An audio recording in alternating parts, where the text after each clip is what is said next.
Hey everyone, and welcome back to the channel.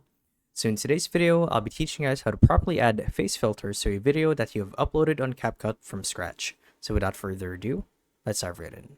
So to actually do this is quite simple, and the first thing that you guys need to do, whether you're on the desktop browser version of CapCut or the actual application on your computer or the mobile app on your phone, is to make sure that you're logged in with your account.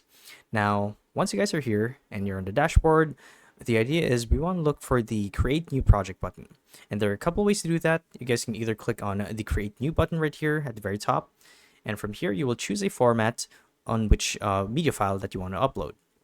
So in this case, you'll be met with three different options, being video, image, or magic tools, which uses AI. So in this case, because we're looking to add face filters to video, we're going to select video. So you can either click on that, or you click on add a new video, so this button right here. So this will actually take you to a new page where you get to upload a new file that'll be in your workspace over at CapCut. Now, I'm going to select a photo here, or rather I should say a video, so hold on. And once you've successfully uploaded your video over to CapCut, you basically want to give it a quick scan by just letting it play in the background. So this actually helps CapCut learn the entire duration of the video and detect all the faces, all of the entities, or I should say subjects in the frame, and by doing so you'll be able to add filters to them.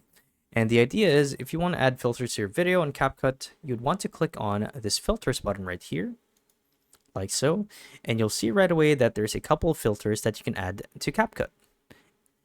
So you can see that I'm adding new face filters as well as some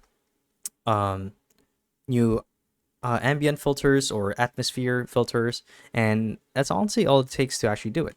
So once you guys have made your changes, simply save, export, and you guys are done. Now you're ready to post this video that you've just uploaded over to CapCut to any social media platform if you're choosing, and that's honestly all it takes.